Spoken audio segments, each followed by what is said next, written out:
Oh, hi, everybody, and welcome to the weekly Nintendo News Roundup Live, where every Friday night the All-In crew breaks down the weekend Nintendo news. Hey, Bowser's here in the chat. Good evening. Good to see y'all. Thanks for coming through. I'm sick if you can't tell. And spoilers, in the podcast tomorrow, you're going to hear a lot more sickly Seth. I'm getting there. I'm on the upswing, but I'm sick. Just get ahead of that. Also, address another elephant in the room. My lights for my office went out this morning, and I haven't been able to get replacement light bulbs. So I'm here like in the dark, sick. I feel like I'm coming at you from some sort of cave somewhere, where I'm being held hostage. I'm being Seth, blink tortured. Twice if you need help. I'm in rough shape over here, y'all, but we're still, despite all of it, we had to, get together tonight to bring you all the weekend Nintendo news. Good to see everybody. Happy to be back. Happy to be back in the swing of things. But Eric, you know how we start the show every week. Absolutely. It's nice for you to be back because I have missed the way you shout out our patrons each and every week. Yes, we begin our show with shouting out our patrons at patreon.com/allinpodcast. Huge thanks to everybody who supports us over there. We really appreciate y'all, especially to our Golden Banana Bunch like Rob Yapel, Third Strongest Mole, Sean O'Baggins Ashton, Tim A, a.k.a. Neoprime33, a.k.a. Nintendo Dad number 4, Matt, Shy Guy City Murray, Phelan Ward, Bill Tucker, Marcus O'Neill, Liam D, Gamer Jason, Andrew Wilkins, Foolish Fuji, Alan, #Look to the Cookie, Patrice Millette, and Solo Something. Big thanks to our Golden Banana Bunch. You can get a 7-day free trial to the Golden Banana tier, join their ranks, see what all the fuss is about. But moving into our Triforce tier, need to thank Josh Vaughn, the godfather of Tingle Love Tuesday, John Datfast Cummins of the Retrologic podcast, as well as the On Topic Retro podcast, the Globetrotting Jet Set Nintendo Hub and Sparky of the Nintendo Hub right here on YouTube, Adam Caparello of the Retro Groove podcast, Shy Guy, the other half of our Shy Guy mod squad, Danielina Hosa, Dan and Luma, Bowser, who I've been told is the keeper of the hugs now. So Bowser, the keeper of the hugs, live here in chat at youtube.com/allinpodcast, and of course the legend himself. The balance, the one who balances Seth's darkness to my light, Uncle Randy. Randy. If you're listening to the podcast version of this, not only is Seth's light out, but he's also black shirt, black beanie, whereas my room is very well lit, white shirt. It actually looked like pre-planned, but yeah. Yeah, the yin and yang right now. Kind of looks like it, yeah. Especially with my balding head really gleaning the light, off of it, making it even brighter in here. Head full of hair over here too, so we're really bouncing each other out right now. It's like a real Kingdom Hearts chess game right now. We're just something light and dark, something Kingdom Hearts. So yeah. Big thanks to everybody who supports us over there. Great way to support the show, of course, patreon.com/allinpodcast. Links are in the video description if you're watching us on YouTube. Pick up some merch, bit.ly/allinmerch. And if you listen to us on your podcast feed, your podcatcher of choice, you can leave us a review as well. That's a free way to support the show. So that's free means no money. Free means no money. Yeah. And that's really appreciated too. But with all of that out of the way, what do you say we talk about some news? Yeah, it's been kind of an interesting past couple of weeks, but this week in particular brought with us some new delays, some new showcases, some new fun things, some new not fun things. Again, the light and the dark. So, let's balance it out. Let's talk about it. Level 5 held their Level 5 Vision 2023 2 presentation on Wednesday morning. They had me awake at 6 o'clock in the morning to watch that thing.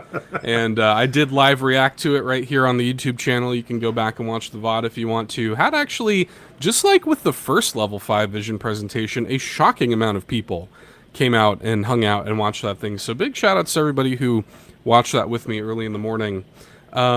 We came into it kind of knowing Level 5 had announced, we had reported on that here on the show, but they had announced beforehand that the plan was we're going to give release date information for all of our currently announced games. And they did, for better or for worse. I think to address the elephant in the room, the two games that I think most people came into this really curious about was Deca Police and Yeah. Professor Layton. Professor Layton just from hype factor, but Deca Police because up until this presentation, Deca Police was still on docket for 2023, Yeah. leading up to this. So, spoilers, neither one of those are coming out anytime soon. Unfortunately not. And the gentleman does open the little animated VTuber gentleman. The president. They begin basically by saying, like, listen, guys, there's been a lot of delays. Like, he even has like a little VTuber pose for being on his knees in like a bowing position. Like, Yeah. we're so sorry, we're so sorry. However, that's immediately followed by a fire behind him, fist in the air. We strive to make the best games that we can. Wait just a little longer, and you won't be disappointed. We promise. So this, like, this entire show basically just felt like an apology / please still be excited about our game show. It was, and like, it was cute. You get this sense, especially when we look at the totality of the news that they shared here, that Level 5 kind of bit off more than they can chew. Because what we're looking at here, so Deca Police, oh, well, I guess let's start with Layton. Layton, they showed gameplay for the first time. Actual which first is cool. gameplay footage, which is interesting. We got to see, Luke and Professor Layton and, the them speaking with a couple of the NPCs in the game, but they actually took us through like a full-on puzzle in the game, like straight up spoiled one of the puzzles in the game. But I mean, still, I assume there's more than a couple. So It's probably one of like 300 puzzles in the game. exactly. Yeah. So, but it was still cool finally seeing some of that before they broke our hearts a little bit. But it's looking good. It's looking like it's looking like a console version of a game that came out on the 3DS. It looks like it's very much remaining faithful to everything that came before, but a pretty noticeable glow up. Yeah, I think it looks great. They did a really good job of translating. Professor Layton has a very particular art style. It takes a lot of inspiration from like French animation, and they've done a really good job of translating some of that stuff into 3D. It looks great. And like they showcase like how you can kind of write on the screen, which has been a staple of the Professor Layton series because it's always been a handheld with a touchscreen before. So nice to see that you can just kind of straight up write on like the environment now, which is cool. So that functionality is not going away. I hope you can use motion controls for that stuff. I hope that's in the game, but they haven't confirmed or denied. But the big news is that, of course, it has been delayed to 2025. Yeah. So it's not even coming out next year. It's coming out the year after. So that's a significant... we didn't have any sort of semblance of when it was coming out beyond just 2024. But for that to be pushed all the way to 2025... that was a big blow. That hurt. That was a rough one. Yeah. And it's surprising to hear that it's been delayed that long because they even said in the presentation, all of the puzzles have already been designed. We already have that, which says to me, like, the story's done, the narrative's done, like, you have the engine. So it seems like a very large portion of the work has been done. I know that a lot of game development is fixing bugs and stuff like that. So I can only imagine that the translation of the Professor Layton series to a console is coming with a lot of unexpected challenges behind the scenes, because with everything they said they've already completed, it really surprised me to hear that it's not even releasing next year. I think that this one has to be... I mean, I'm founding this off of nothing other than my expectations for the game. It kind of has to be a pretty significant step up in terms of, like... Because Professor Layton as a series, as it has gone on, has become more and more, like, cinematic. And there's been, like... to the point where if you took all of the, like, cutscenes of... especially the later Professor Layton games, like Unwound Future, it's like a little movie. And they have done Professor Layton animated movies in Japan. So I kind of expect that a lot of the work for this is going to go into like performance capture, not like motion capture, but like actually voice acting, rendering cutscenes and making that stuff. And I also think that like the steampunk kind of aesthetic, like it clearly is going to be in like a much busier like place visually. So even though they've designed puzzles, they may not have fully designed where those puzzles take place. So, but you know, who knows? I also think it's probably a fairly small team working on this comparative, because Level 5, I was looking at this like while we were live. Level 5 is only 300 people total, and they have a lot of projects going on right now. And the idea of all of these coming out between 2023 and 2024 was probably always a bit of a stretch. So I'm not necessarily shocked by this as I start to piece all of that stuff together and I start to think it through, but it doesn't bum me out any less. I mean, I came into this thinking, man, this would be a great, like, I thought, you know, fall 2024 at the latest. And now here it is, 2025. It's probably going to be on like Switch 2 at this point, you know. Possibly. So very possibly. Yeah. And, you know, I don't want to sit up here and sound like, it's like, well, you guys always talk about how delays are good things, you know, delayed game is eventually good and all that stuff. Yes, I am glad that a game that needs extra time is taking that extra time. But to be removed to an entirely different calendar year is no less disappointing for something that we are excited about. And again, with you, Seth, I do think that Level 5 should have set more realistic expectations from the offset, because that wasn't the only thing delayed in this presentation. So, you know, they're already talking about their Vision 2024 showcase and already talking about they're already talking about unveiling even more projects. I'm like, guys, maybe let's regroup a little bit, find out what's going on, and go from there. There's a lot of ambition going on with Level 5 right now. Level 5 has a lot of games, a lot of irons in the fire, and they've also committed to releasing all of these games globally at the same time, which also takes time. So it's not enough. Like, they could have Professor Layton might be done, you know, in summer of 2024 or something, but that won't matter because they still have to localize it and then record all of the, you know, the English VO and, you know, and do all of that work before they can release it, because they've committed to releasing it simultaneously globally. So that takes a lot of work too, and that takes time. So it's unfortunate. The other big one, though, Deca Police, like I said, coming into this, was still on the docket for 2023. I mean, there was basically no way it was ever still going to come out in 2023, but people have played this game. Like, they've demoed it. People have played it. It seemed like it was coming along well, and we kind of expected coming into this, okay, it'll get delayed, but it's probably, you know, February, you know, 2024. And all they've said so far, which was a little confusing. It's so weird. It's so weird. Yeah. I've never seen anything like this before. They didn't even say 2024. Its official new release date is post 2024. And like, I don't even know what that's supposed to mean. Are they saying that 2025 at the earliest, potentially 2026? I don't know if it's a you know, kind of a lost in translation type thing. It is, but yeah, post 2024. I just looked at. I had no clue what to glean from that. Yeah, it's a translation error. Unfortunately, they did clarify this on social media after the fact. What they meant was like after the new year, like after it turns, like it'll be in 2024, but it'll be after, like post 2024 to them. What they were trying to say was that it'll be after, you know, it's not coming this year, it'll be after 2024. Yeah. So it is still coming next year at some point. But they didn't even, like, what was strange to me was even Professor Layton got new gameplay. Yep. Deca Police didn't get any sort of new trailer or a game that's already had a playable build. Yeah. A game that's already had a playable build got nothing. No new cinematics, no new trailers, no new gameplay footage, not even a sizzle reel.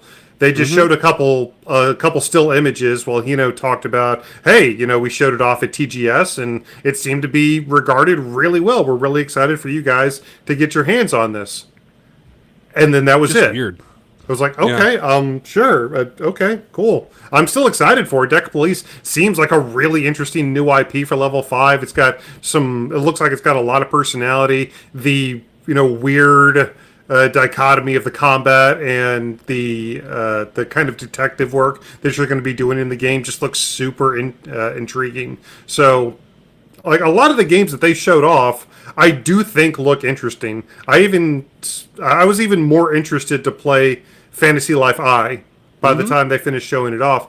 But again, not showing anything for, you know, I would say arguably a game that's got people as excited as Professor Layton at this point. Not showing anything for that, just saying post 2024 was kind of a weird way, especially to pseudo end the show. It seemed like kind of a whimper to end the show on.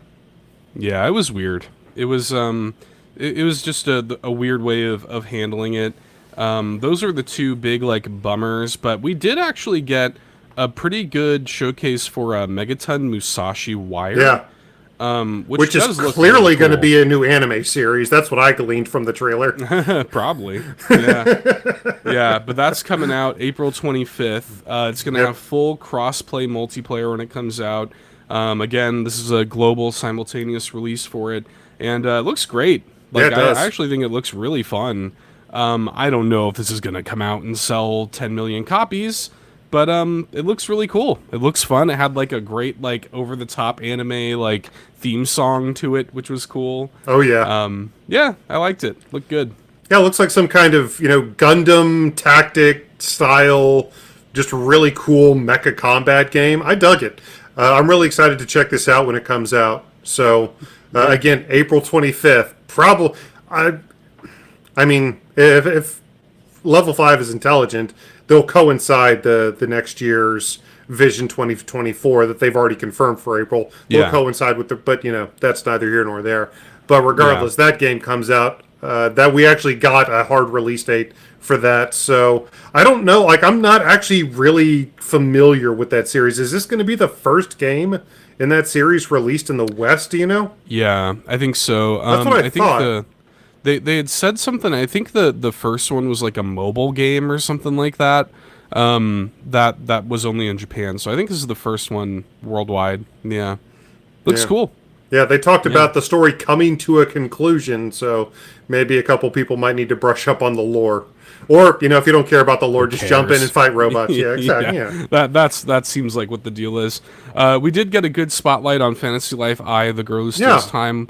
A lot of hype for that. That's coming next summer. They showcased they're adding 2 new classes or jobs or lives or whatever to the game. Yep. Which is neat. They talked about how you can play the game in online co-op, which is great. They showed something that I've always wished that Animal Crossing would do, which is when you're Combat. placing combat would be kind of funny in Animal Crossing. Don't put combat in Animal Crossing. No, don't do it. Don't do Never it. do that. But the ability when you're placing furniture outside to see it on a grid and just like lay it out on a grid Yes. even outside, like, man, I wish Animal Crossing would do that. That, like, I looked at that and I was like, that would be such a godsend in Animal Crossing. But yeah, I think this looks cool. This is I think one that is going to be a bit of a sleeper hit. I never played the first Fantasy Life. People love that game. So, yeah. I'm interested. A lot of gameplay variety. They showed off a ton of stuff that looked looked exactly like Animal Crossing home and town customization. They showed some really interesting kind of light combat mechanics, almost like Monster Hunter Lite or something. They showed mini games in regards to cooking and other things that you can do. So it looks like there's going to be a ton of variety, ton of gameplay variety specifically, and a lot of stuff that you're going to be able to do. Kind of low key, the amount that they showed off did get me is like, okay, maybe I'll actually check this out. Maybe I'll try this. It wasn't something that was on my radar after their first Vision showcase earlier on this year. I wasn't completely sold on it. But after this one, I'm like, okay, maybe. Okay. Yeah, coming next summer. They said that, and this was funny because they were like, yeah, we're for strategic reasons, we're not going Yes. to give the full date. Yes. Like, I wonder what that could mean. Yeah, apparently they have settled on a date, but they're just not gonna tell us yet. So I don't sure. I guess that gives them the option to push it back further if they want. I don't know. I don't know. Well, and it's like also by the time that comes out, there's a chance for a Nintendo Direct to happen probably in February where this could get a date, and or maybe even both, their own second presentation in April that, that they could date it there too. So they've given themselves plenty of, a wide enough berth for that. Yeah. Well, I mean, So- they said summer 2024. September is still in summer. We're going to get a Yeah. Nintendo Direct in September. Maybe it's a shadow drop from the September Direct next year. Yeah. And then Inazuma 11 Victory Road, which does nothing for me. I don't know about you. You know what? I'm kind of into it. Like, I'm not going to lie. I'm kind of into it because it looks, on the offset, it just looks like an arcade-style soccer game. But there's so many weird RPG, so many bizarre mechanics at play in this game. I just can't help but be intrigued. And I remember from the first Vision showcase, they were talking about adding content and adding stuff from like the entirety of the series. So even if it's not a game or a franchise that you've checked out before, apparently like this is kind of going to be an all-in-one package. And I'm not going to lie, I'm kind of interested. I do think it was a bizarre choice to basically have like an entire 5-minute number crunching exposition dump from the early part of the game. I was actually kind of into it. I was like, okay, so this is how the game works, and you can do stuff like that, and that's what they're going for. I was kind of into it, but at the same time, I was thinking, like, if you're not into it, you've got to be asking what in the world is Level 5 doing right now? Yeah, it like screeched it to a halt. Yeah, it I was did. like, dude, come on, man. Like it seems interesting. Like the concept is interesting, and like it's gonna have some deep like mechanics to it. Clearly, but yeah, I was definitely one of those. I was like, I zoned out minutes ago. I'm like, I bet, yeah. I was like that. They just straight up had a 5-minute number crunching exposition dump from the beginning part of the game, just kind of out of nowhere. No gameplay involved whatsoever. Just 5 minutes of two characters talking back and forth. It's like, well, this guy's attack is 260, but this goalie's defense is 470. But if we take this striker and do this and this, just imagine that, but genuinely for like 5 or 6 minutes. That's what they did. And again, I was kind of into it. I was like, okay, so I see what they're going for. But again, at the same time, I was thinking, if this isn't your thing, like, what are you even thinking right now about this presentation? yeah, not the right place for that sort of thing. I don't think, but It wasn't. is what it is. The game still looks kind of neat, but that was pretty much it. And they did. You alluded to it earlier, but they announced at the end that they're Yep. doing another one of these, the first one for 2024 in April. They basically confirmed that they're going to announce a new Yokai Watch there, which is cool because people are really into that. Like every time I host one of these and live react to one of these presentations, there's always a bunch of people in the chat, just people who are total randos being like, Yokai Watch, Yokai Watch. So Well, they people did have some really want Yokai it. Watch stuff there. I mean, it just wasn't for Switch. It was for the Yokai Watch mobile game, which I didn't even realize came out back in 2015, apparently. But yeah, no Yokai, so no Kai Watch is what we're. Yeah, well, like they had that little teaser there. Yeah. For Yep. whatever. They're like, we're gonna announce a brand new title there, and like it's just so obviously Yokai Watch. So we'll see what happens there. That'll be cool. It's a little surprising that it's taken them this long to put a Yokai Watch game on Switch. It's wildly popular in Japan. Yeah. So yeah, that'll be interesting. Give the people what they want. But at the same time, I'm also just like, man, y'all are having a difficult time kind of managing the games that you have. I'm not sure if I want you to announce new stuff. But, it is what it is. All the best to them. I love Yeah. Level 5's games. Yeah. I think these all look good, I in agree. their own ways. So, yeah. There's no game that was shown off today, no game that was even mentioned today that I am just 100% is like no on. I'd be more than willing to play any of these games, and I was actually the ones that I was most lukewarm on. I was actually more interested by the end of the showcase. But again, ultimately, this was basically an apology presentation. They came right out at the beginning and said, sorry, there's going to be a lot of delays, but don't worry, we are committed. We have these high standards of quality, and like they don't even have to say that. Their track record proves that. Level 5 has that pedigree. Level 5 has that track record. So, as heartbreaking as it was to see post 2025 release dates come up for some of the most exciting games that they have on their docket, I do have quite a bit of faith that they are going to come through with the final products. Yeah.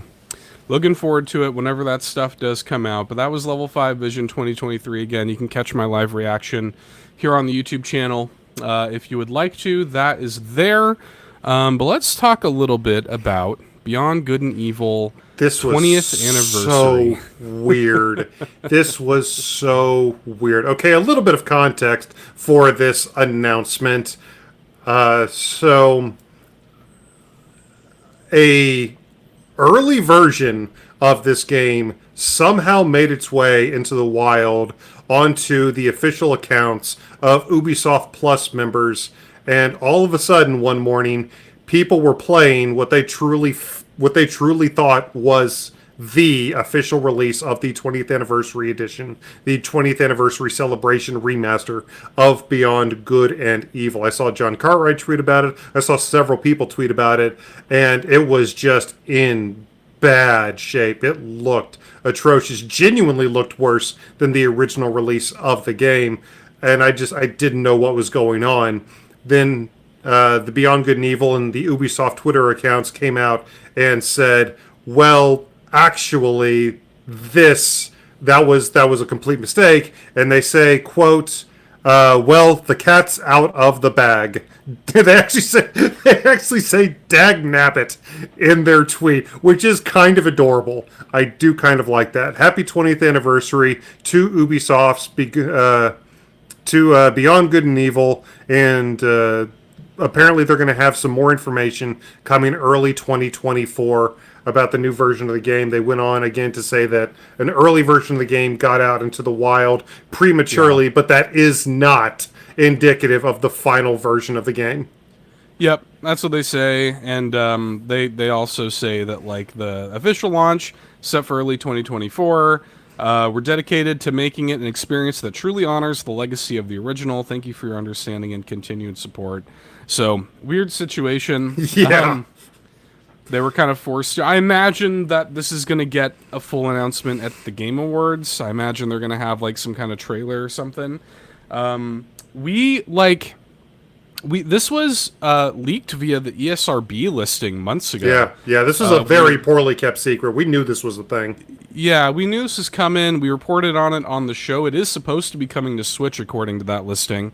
So we'll see what the deal is there. Again, I imagine there will be some kind of trailer or something at the Game Awards. But this game's great, and I really am hopeful that this 20th anniversary edition is done right, because if it is, this will be one. It also worth noting their Twitter account still is Beyond Good and Evil 2. Yeah, I know. Which, I saw that. You know, we'll see if that ever actually happens. But still, yeah, looking forward to it.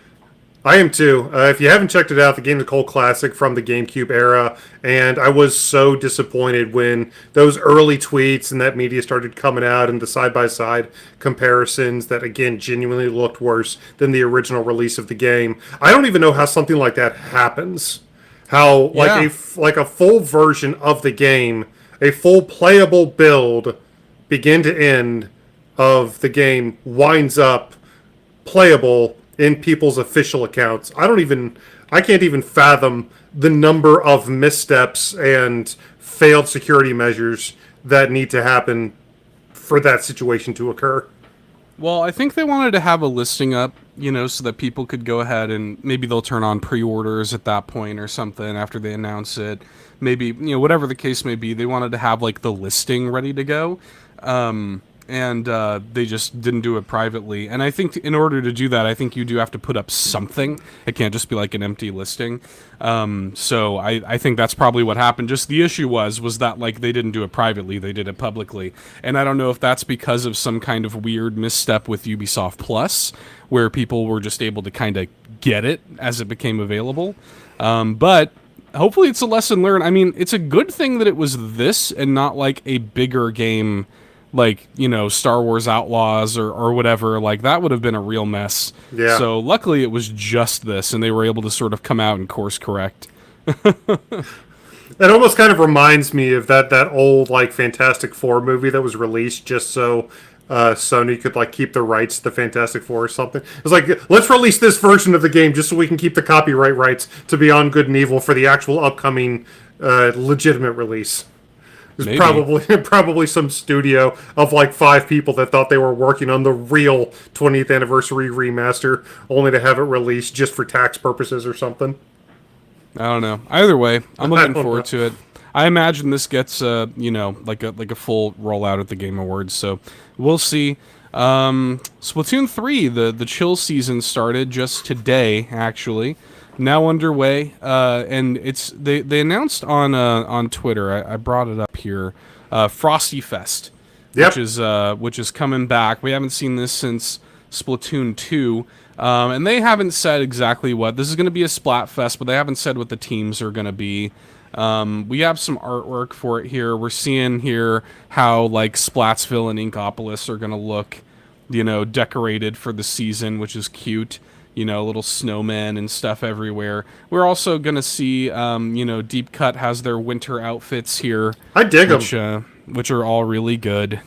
Some kind of like New Year sort of looking outfits for Frosty Fest, which is cool. Oh yeah, Callie and Marie have their outfits here too, looking like they're ready to perform, for the ball drop or something. Like they're ready to be Mariah Carey backup dancers. You're not We wrong. also, yeah, we I don't see it here in the tweet, but they showed some gear that maybe I can find it if I dig on their Twitter a little bit, but they showed some of the gear. Yeah, here it is that they're giving away as well, kind of like similar to what they did for Halloween. So you're gonna get like golden gala mask, octo pearl crown, coral wreath, and dapper dasher hat. Dude, that top hat is legit. Yeah, I'm guessing the monocle comes included. That top hat is with that. legit. So pretty cool. Pretty cool that they're doing this. Again, we don't know the exact details of this. I'm sure they're gonna give them soon. But Frosty Fest is returning this year for Splatoon 3, so please be excited. Yeah, I hope I can get that masquerade mask and the top hat. I'm going to just start running around Splatsville as Tuxedo Mask from Sailor Moon or something. Yeah, pretty neat. I imagine they're going to distribute those the same way they did for Halloween, which is keep an eye on the news channel on your Switch. Yeah. If you've never used it before, there's a little news button at the bottom of your Switch, and sometimes Nintendo will distribute items for some of your games there. So keep a lookout for that. I'm sure that's what they'll do here. Yeah, but it's new catalog, a whole new bunch, a whole new season of content to Splatoon 3. So look forward to that. Frosty Fest, yay, new wintry content. I dig it. I really dig it. Yeah, man. Yeah, good stuff. We love to see that.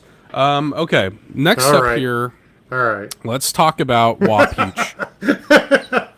Let's talk about Wapeach. How is this a thing? Oh my lord.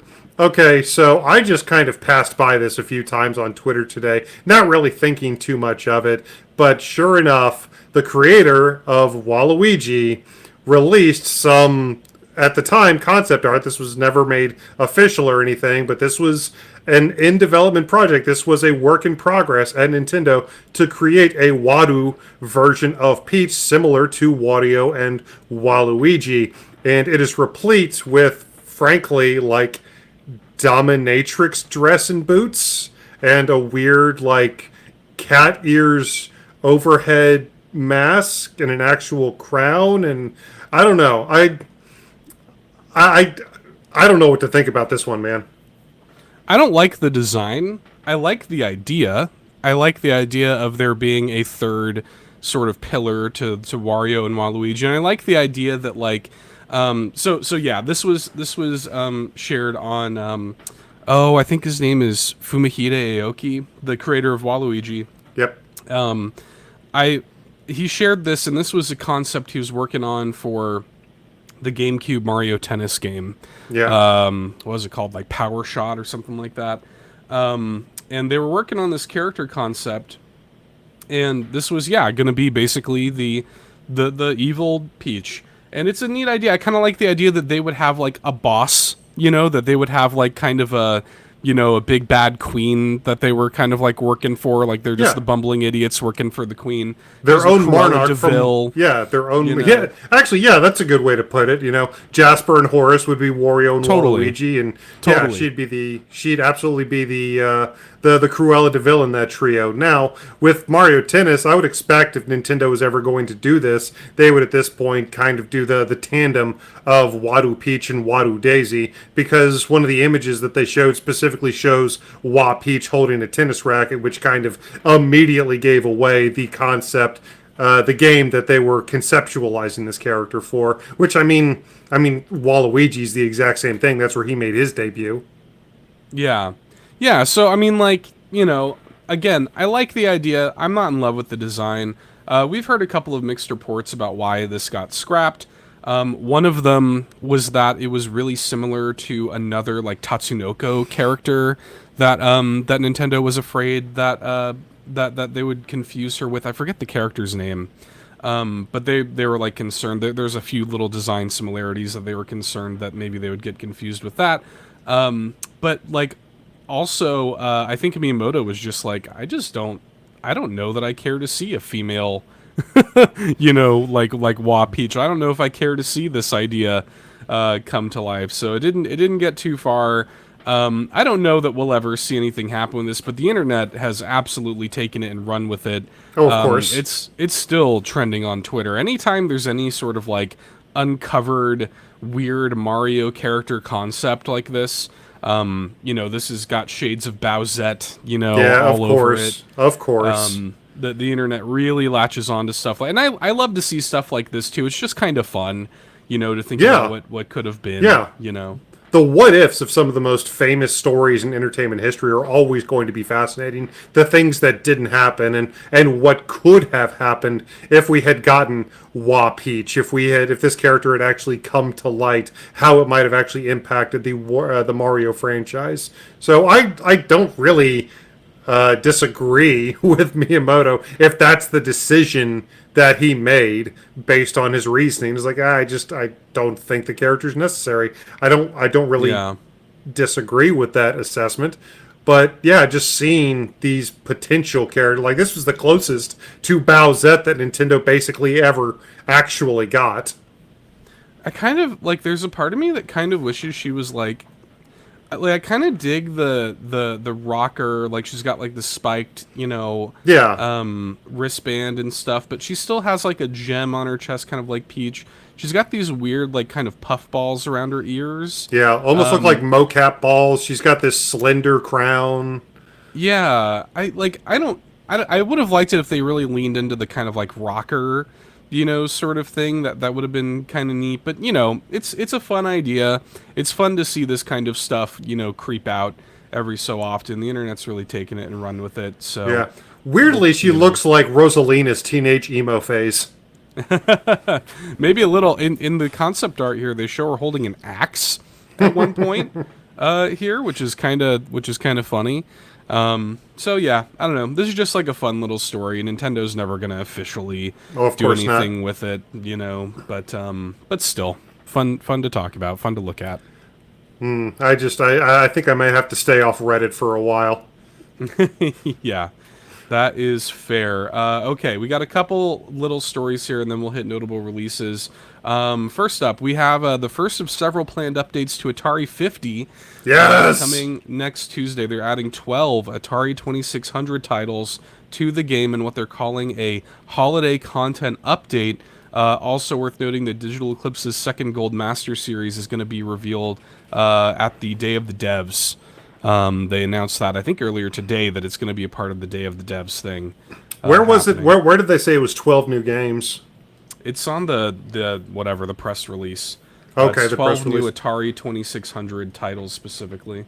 Okay. So I had no clue that they were even thinking about adding more content to this. There's already so many games in the Atari 50 collection. It's absolutely worth checking out. An absolute triumph of Digital Eclipse, of interactive, basically an interactive video game documentary. The fact that they're adding 12 full-on games as free update content, that's very important. This is going to be a free update. Yeah. The fact that they're adding 12 full-on Atari games in a free update is wild to me. It almost makes me wonder whether or not there was a follow-up game, like in its conceptual stages, that they were kind of saving those games for, that got scrapped. And was like, well, let's just put them on the first one then. Well, it's funny too. Yeah, so I have the press release right here. Coming December 5th, 2023, this update rings in the holiday season with the addition of 12 fan-favorite Atari 2600 titles from the console's heyday, from officially released titles and player-powered homebrews to once-lost Atari prototypes. Atari 50 shapes up to be the gift that keeps on giving. Player-powered homebrews. You love to see it. Yeah, so that's cool, man. It's pretty neat. I mean, like, the game already had so much content in it. It's cool that they're continuing to update it, and they've already said this is the first of several planned updates. Yep. To the game. So yeah, pretty neat. Yeah. So if you haven't checked it out, that's 12 more reasons to already, with more on the way. It's an absolute must-own if you're even remotely a fan of video game history. Sure, they're Atari games, so they may not hold up to a lot of modern sensibilities, but this is 1000% my jam. Yeah. Yeah, and again, to see whatever the next Gold Master series is going to be, that'll be cool. Dude, super excited for that. Karateka already, so that'll be cool to see what the next game getting this treatment is going to be. So we'll know that next week. Staying in the retro pocket here for this last little headline, F-Zero 99's 1.1.0 update dropped this week and added Classic Mode, which allows 20 players to compete with classic SNES rules and mechanics. I played a little bit of this just to test it and see what the deal was. Mm-hmm. It is fun to just kind of go back to F-Zero and play it like God intended, without like the skyways and all that. It's kind of fun to play like classic F-Zero and F-Zero 99. Yeah, we're just a half step away from an actual new game. Come on, Nintendo, you can do it. You're almost there. You're almost there. It is. I mean, yeah, it basically is just like, it's not in the form you might want, but it's there, and it's a neat little addition, man. A cool update. They they're continuing to support it. They've got new Tetris 99 content still coming out. Yep. So, yeah, neat update.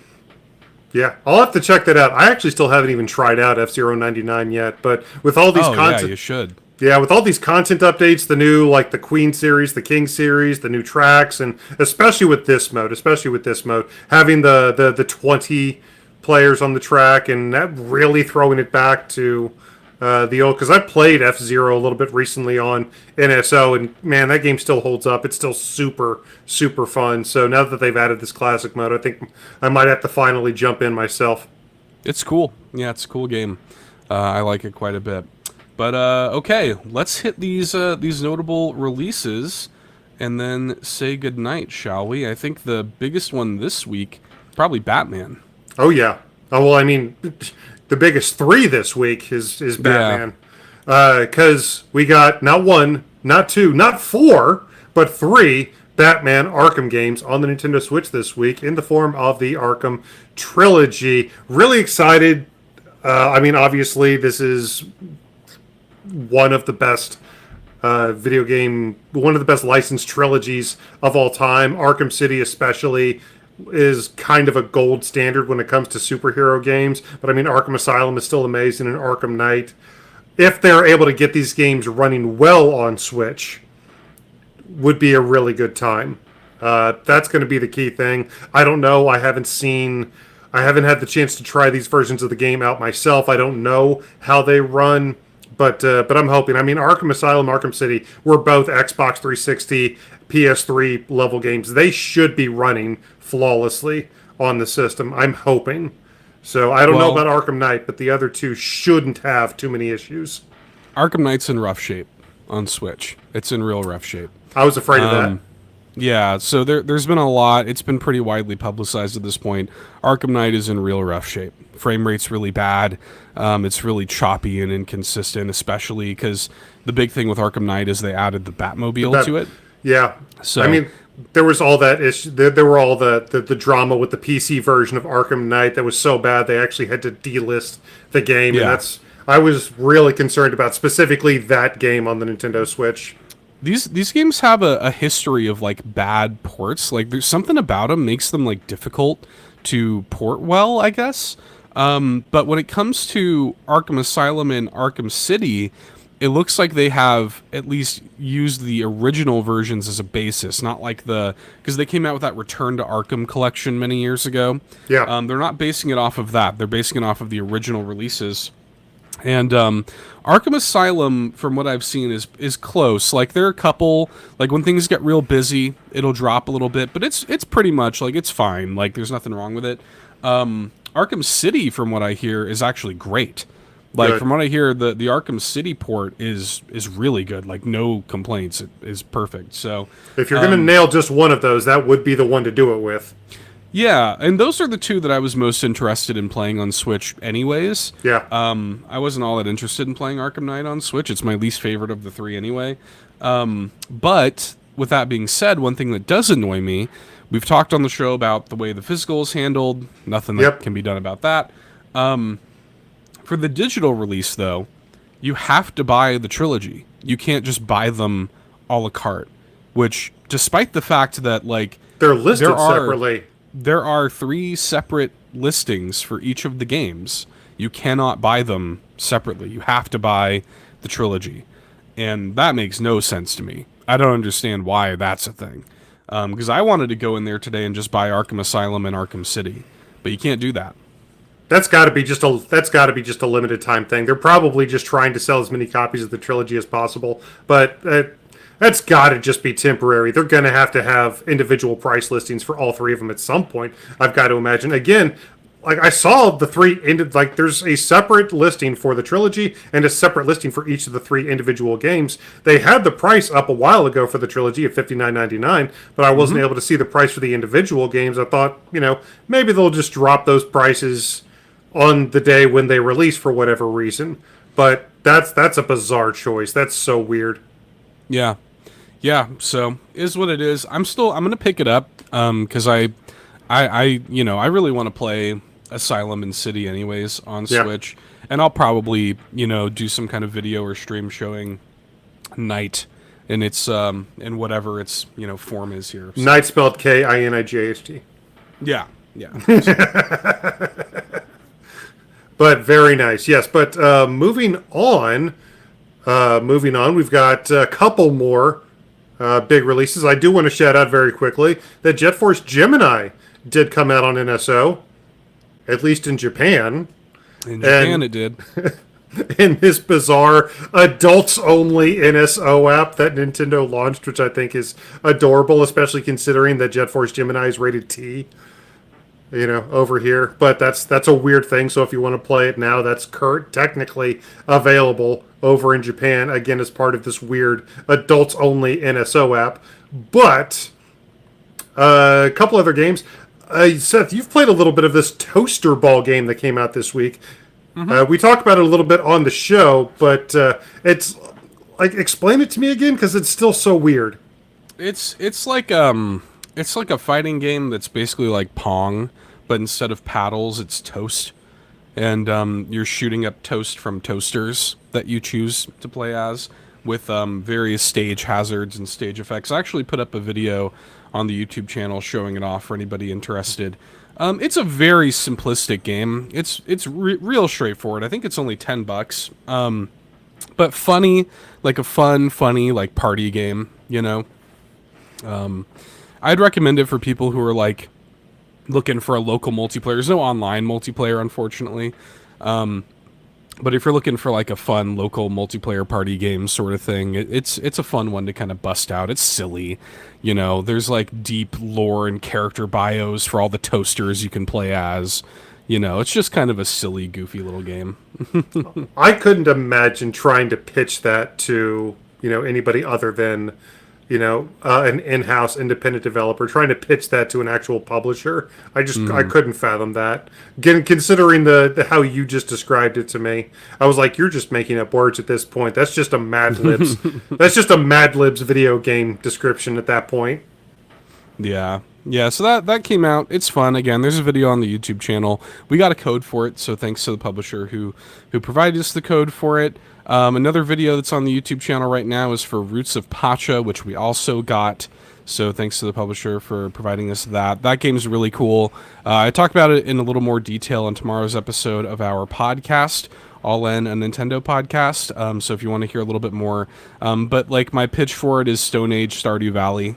You know, like if you're looking for a new Stardew Valley thing, something that has those same vibes, Roots of Pacha is pretty much as good as it gets in that regard.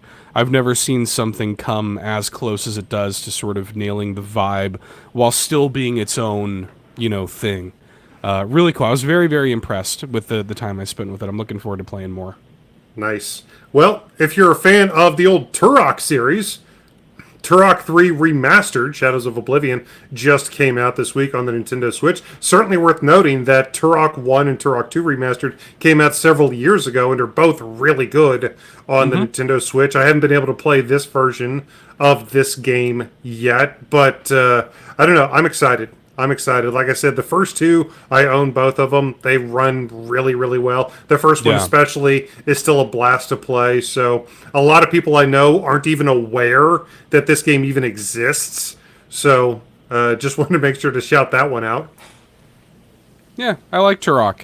Yeah. You know, it's nice to see Turok 3 coming over. So bring that on. That came out. We also got Dragon Quest Monsters: The Dark Prince, the new Dragon Quest Monsters game. For those who don't know, that's kind of almost like Dragon Quest take on like Pokemon a little bit. Basically. So that's cool. I don't think that series has been around since like the DS, so getting a new entry in that series is kind of neat. So yeah, that came out. Dragon Quest spin-offs are usually, pretty good. And then the last thing I've got here is SteamWorld Build. The new SteamWorld game, which hopefully we'll be checking out pretty soon. So stay tuned for that. I'm really looking forward to it. I'm a huge fan of the SteamWorld series, so can't wait. Yeah, we did the SteamWorld Dig Indie Showcases fairly recently, and yeah, this one looks super, super interesting. It's been getting some pretty good reviews, so I'm interested to check this one out and, dig into it. I can't wait, man. I love myself some SteamWorld, so yes, sir. Really looking forward to it. But I think that's all we got for the notable releases this week. I'm pretty sure. If we missed anything, let us know. If you guys are excited for any of these releases, let us know. Let us know what you guys are up to this weekend. Reach out to us on Facebook and Twitter at All In Podcast, on YouTube at youtube.com/allinpodcast, aka right here if you're following us, if you're watching us live as we're doing this. And if you are, thank you. And, be sure to like, subscribe, hit the bell, and all that good stuff while you're here. Certainly helps the show out. In addition to that, we also have an amazing Discord we would love for you guys to join. We have a fantastic community that I spent a lot of time with over the past couple weeks on the main show. Go ahead and check out our 2-part Friendsgiving, where a ton of our amazing community members came on and joined me. You, yes, you listening to this right now can be a member of that very community. Come on over and join our Discord. And, speaking of our amazing community, we have, a ton of legendary patrons who support this show that even in and amongst everything else that we do, we still find time to create exclusive content for them. Patreon.com/allinpodcast. 7-day free trial over there. If you want to see what all the fuss is about, we produce exclusive content every week over there as well. So we appreciate you for doing that. Again, bit.ly/allinmerch. If you're watching us on YouTube, you should see some merch links below too. If you want to pick up some swag, that is appreciated. And again, if you listen on the podcast feed, reviews are very helpful and free way to support the show. So we appreciate y'all very much for doing that. Very, very much. To all of those, again, legendary patrons, to everybody who has dropped words, to you who have just now, while I've been saying this, did the like, subscribe, bell thing on YouTube. You're awesome as well. And to all of you, to the people who have picked up a piece of our merch, to all of you out there who have supported this content that we've been creating for years, to all of you, we just want to extend a very sincere namaste. Namaste, everybody. That's been the news. I appreciate y'all for coming out. Fulia and Bowza were here in the live chat tonight. Big thanks to y'all for coming through. We have a fun episode of All In, a Nintendo podcast going live tomorrow. So links are in the video description for the podcast as well. Yeah, Eric's pointing to Super Mario RPG on the screen behind him. We're doing a review for that. We did an indie showcase on Dredge. And a top 5 for to celebrate the release of the Batman Arkham trilogy. We're counting on the top 5 Batman games in Nintendo history. So it's a fun episode. You're going to hear even more sickly Seth on that episode. So please be excited about that. And in terms of stuff for the YouTube channel, yeah, be on the lookout for some SteamWorld build content soon, hopefully. Be on the lookout for some Batman Arkham stuff pretty soon, hopefully. So yeah, we have some stuff in the docket. Yeah, I think that's it though. Thanks for listening, everybody. We will see you next week. Bye bye. Have a great